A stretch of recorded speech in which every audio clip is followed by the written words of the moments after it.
திருச்சிற்றம்பலம். தென்னாடுடைய சிவனை போற்றி, தென்னாட்டவருக்கும் இறைவா போற்றி. அனைவருக்கும் வணக்கம். இன்னைக்கு நம்ம பார்க்கக்கூடிய பதிவு என்னன்னு பாத்தீங்கன்னா, வைகாசி மாத பலன்களை பத்தி பார்க்க போறோம். அதற்கு முன்னாடி நம்மளுடைய சேனல் சப்ஸ்கிரைப் பண்ணிக்கோங்க. இந்த மாதம் பாத்தீங்கன்னா என்னென்ன கிரகங்கள் முதல்ல மாறுறாங்க அப்படிங்கிறத பார்க்கலாம்.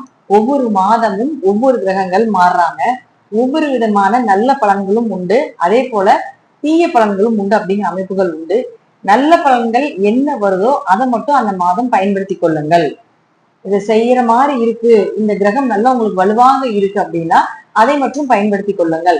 ஒருவேளை இந்த மாதிரி கிரகங்கள் மறைஞ்சிருக்கு, ஒரு வலுவில்லாத தன்மையில் இருக்கு, அது உங்களுக்கு யூஸ்லெஸ்ஸா இருக்கு அப்படின்னா அதை பண்ணாதீங்க அப்படிங்கறது வெளியில கொடுத்துருவோம்.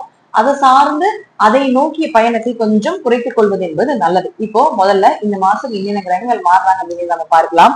செவ்வாய் பகவான் பாத்தீங்கன்னா தன்னுடைய சொந்த வீட்டுல இந்த மாதம் முழுவதும் இருக்க போறார். அதே போல பாத்துட்டீங்கன்னா புதன் அப்படின்னு சொல்லக்கூடியவர் 15ஆம் தேதி ரிஷப வீட்டில் இருந்து மிதுன வீட்டுக்கு போக போகிறார். குரு பகவான் குரு பயிற்சி ஆக போகுது இந்த மாசம். 18ஆம் தேதி குரு பகவான் மிதுன வீட்டிலிருந்து கடக வீட்டுக்கு உச்சமாகி வரப்போகிறார். ராகு கேதுக்கள் அதே இடத்துலதான் இருக்காங்க. சனி பகவானும் அதே இடத்துலதான் இருக்காங்க. சுக்கிரனும் அதே இடத்துலதான் இருக்காங்க. இப்போ பெரிய கிரக மாற்றங்கள் அப்படிங்கிறது எதுவும் இல்லை. ஆனா எல்லா கிரகங்களும் ராகு கேதுக்குள்ள அடங்கியிருக்கு. இந்த ராகு கேதுக்குள் எல்லா கிரகங்களும் அடங்கினால் கால சர்ப்ப யோகம் அப்படின்னு நம்ம சொல்லுவோம். அதே போல பாத்துட்டீங்கன்னா இது ஒவ்வொரு ஜாதகத்துக்கும் என்னென்ன மாதிரி பலன்களை கொடுக்க போகுது அப்படிங்கிறத நம்ம முழுமையாக இந்த பதிவுல பார்க்கலாம். மிதுன ராசிக்குண்டான வைகாசி மாத பலன்களை பத்தி பார்க்கலாம். மிதுன ராசியை பொறுத்த வரைக்கும் பாத்தீங்கன்னா இந்த மாதம் உங்களுடைய ராசி அதிபதி 15ஆம் தேதி வரைக்கும் 12ஆம் இடத்துல விரயத்துல இருக்கிறார். இருப்பினும் பரிவர்த்தனை யோகத்துல இருக்கிறார். அதனால பெரிய விரயத்தை கொடுக்காது. சுக்கிரனுடைய வீட்டில் புதனும் புதனுடைய வீட்டில் சுக்கிரனும் இருக்கார். இது ஒரு யோகம். லக்னாதிபதியும் 12ஆம் அதிபதியும் பரிவர்த்தனையாகினால் சுப நிகழ்ச்சிகள் குடும்பத்துல நடக்கும். வெளிநாடு பயணங்கள் போவீங்க, அல்லது சொந்த ஊர் விட்டு இன்னொரு ஊர் சும்மா சுற்றுலாவாவது போய் பார்த்துட்டு வரலான்ட்டு போவீங்க ஃப்ரெண்ட்ஸோடவாது. ஒரு பயணத்தின் மூலமாக உங்களுக்கு வெற்றிகள் கிடைக்கும். 15ஆம் தேதிக்கு மேல பாத்துட்டீங்கன்னா தன்னுடைய சொந்த வீட்டுக்கே புதன் வந்துடுறாரு. தன்னுடைய சொந்த வீட்டுக்கு புதன் வரக்கூடிய காலகட்டங்கள் அப்படிங்கிறது நீங்க பலமாக போறீங்க. ஜாதகத்தில் ராசி அதிபதியோ லக்னாதிபதியோ பலம் பொருந்து விட்டால் எவ்வளவு பிரச்சனைகள் வந்தாலும் சமாளிக்கக்கூடிய தன்மை ஏற்படும். அப்ப 15ஆம் தேதிக்குமா தன்னுடைய சொந்த வீட்டுக்கு புதன் வரும் பொழுது சகல தோஷத்தை நிவர்த்தி பண்ணிடுவார். அந்த மாதம் உங்களுக்கு உண்டான தேவைகள் எல்லாமே பூர்த்தி ஆயிடும். வீடு சார்ந்த பிரச்சனைகள், தொழில் சார்ந்த பிரச்சனைகள் இருந்து வந்த எல்லா பிளாக்கும் உங்களுக்கு வெளியேற போகுது. மனசு நிம்மதியா இருக்க போகுது. உங்களுக்கு இருந்த இந்த தடை தாமதங்கள் எல்லாமே விலக போகுது.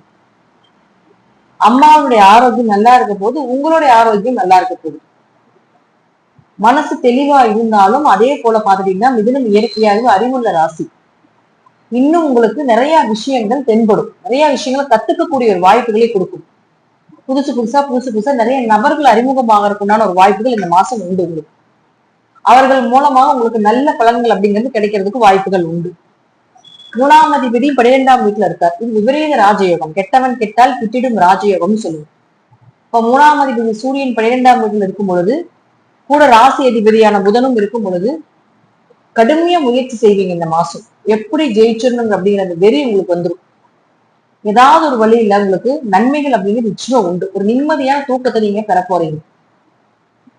கடவுள் நம்பிக்கை அதிகமாக இருக்கக்கூடிய மிதனராசி அன்பர்களுக்கு இந்த மாதம் புதன் 12ஆம் வீட்டில் இருந்தாலும் 3ஆம் இடம் கைப்பகுதியாக இருக்கக்கூடிய சூரியன் 12ஆம் வீட்டில் இருக்கும் பொழுது தானங்களும் தர்மங்களும் அன்னதானங்களும் நிறைய செய்யறதுக்குண்டான வாய்ப்பு கிடைக்கும்.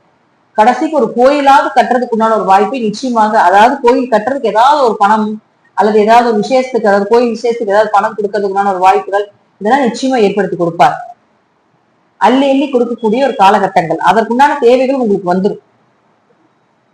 சுக்கிரன் 5-12ஆம் அதிபதி, அவருமே உங்களுடைய ராசிக்குள்ளேயே இருக்கிறார். 5ஆம் அதிபதி ராசிக்குள் இருந்தால் 5 தான் குலதெய்வம். அப்ப 5ஆம் அதிபதி உங்க ராசிக்குள்ள இருந்தா உங்க குலதெய்வம் உங்க கூட இருக்க போகுது. அது பெண் தெய்வத்தை குலதெய்வமாக வைத்திருக்கக்கூடிய மிதனராசி அன்பர்களுக்கு மிகப்பெரிய யோக காலகட்டங்கள். பெண் தெய்வமே கூட இருந்து உங்களுக்கு எல்லா வழியிலையும் வழிகாட்டும். குடும்பம் ஒத்துமையா இருக்க போகுது. குடும்பத்துல இருந்த சண்டை சச்சரவு பிரச்சனைகள் எல்லாமே விலக போகுது. 5ஆம் இடங்கிறது அதிர்ஷ்டம். அப்ப அதிர்ஷ்டம் பெருகக்கூடிய ஒரு காலகட்டங்கள். 5ஆம் அதிபதி ராசிக்குள்ள வந்தாலே நீங்க தெளிவாயிருவீங்க, நீங்க தேஜஸ் ஆயிருவீங்க. உடம்புல இருந்த அத்தனை கழிவுகளும் வெளியேறுது, அத்தனை அதிர்ஷ்டங்களும் உங்க முகத்திலேயே தெரியும், பிரதிபலிப்பா தெரிவீங்க. ஏன்னா கூட சுக்கிரன் இல்லையா, அவர் லக்னத்திலேயோ ராசிக்குள்ளேயோ சுக்கிரன் இருக்கும் பொழுது ஒரு மகாலட்சுமி கடாட்சத்தோட உங்க முகம் தெரியும். அப்ப 5 சுக்கிரன் இங்க இருந்தாலும் கூட ராசி அதிபதியோட புதன் சேரும் பொழுது இன்னும் ஜாக்பாட். வெளியூர்ல வெளிநாட்டுல வேலை வாங்குறது, வெளியூர் வெளிநாட்டுல இடம் வாங்குறது, ஒரு இடத்தை வித்து இன்னொரு இடம் வாங்குறதுக்குண்டான ஒரு அமைப்பு, ஒரு விரயத்தின் மூலமாக ஒரு லாபம் கிடைக்கிறதுக்குண்டான ஒரு அமைப்பு எல்லாம் மிதுன ராசிக்கு இந்த மாதம் நடக்குது. அதே போல செவ்வாய் 6, 11ஆம் அதிபதி 11ஆம் வீட்டிலேயே இருக்கார். 11ஆம் அதிபதி லாபஸ்தான அதிபதி லாபத்திலேயே இருக்கார். நீங்க எதை தொட்டாலும் லாபம், எதை சார்ந்து என்ன பண்ணீங்கனாலும் லாபம். ஏன்னா குரு இங்க வந்துருவார் 18ஆம் தேதி. அப்ப இங்க இருந்து செவ்வாய் பாப்பார் குருவை. அப்ப முழுக்க முழுக்க இது கணவருக்கோ அல்லது மனைவிக்கோ அல்லது கணவர் மூலமாகவோ மனைவி மூலமாகவோ உங்களுக்கு லாபங்கள் கிடைக்க போகுது. தொழில் ரீதியாக பெரிய லெவல்ல இன்க்ரீஸ் பண்ண போறீங்க.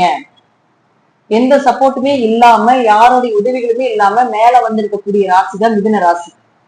இந்த மிதுன ராசிக்கு 6ஆம் அதிபதி 11ஆம் வீட்டுல இருக்கும் பொழுது கடன் அடைக்கிறதுக்குள்ள ஒரு வாய்ப்பு கிடைக்க போகுது. கேஸ் ஏதாவது உங்க பக்கம் இருக்குதுன்னா அது எல்லாமே விலகிறதுக்கு உண்டான வாய்ப்புகள், அது ஜெயிக்கிறதுக்கு உண்டான ஒரு வாய்ப்புகள் நிச்சயமாக ஏற்படுத்தி கொடுப்பார். உங்களுடைய ஆசைகள் எல்லாமே, நீங்க ஏதாவது வாங்கணும் பிடிக்கணும், குடும்பத்துக்காகவே மிதுனராசி அதிகமா ஓடிக்கிட்டே இருக்கு எப்பவுமே. இப்ப உங்களுடைய ஆசைகள், உங்களுடைய கனவுகள், உங்களுக்கு வாங்கணும் ஏதாவது இருக்கணும் இல்லையா, அது எல்லாமே இந்த மாசம் நிறைவேற போகுது. தேவைகள் பூர்த்தி ஆகி அதற்கு தேவைக்கு மீறிய இந்த மாசம் பண வரவு, பொருளாதாரம், பெயர் புகழ் மதிப்பு, கண்டங்கள் விலகிறது, இதெல்லாம் சூப்பரா இருக்கு மிதுனத்துக்கு. இந்த மாதம் ரிஷபராசி மிதுனராசியும் அருமையை சொல்லிட்டு போகுது.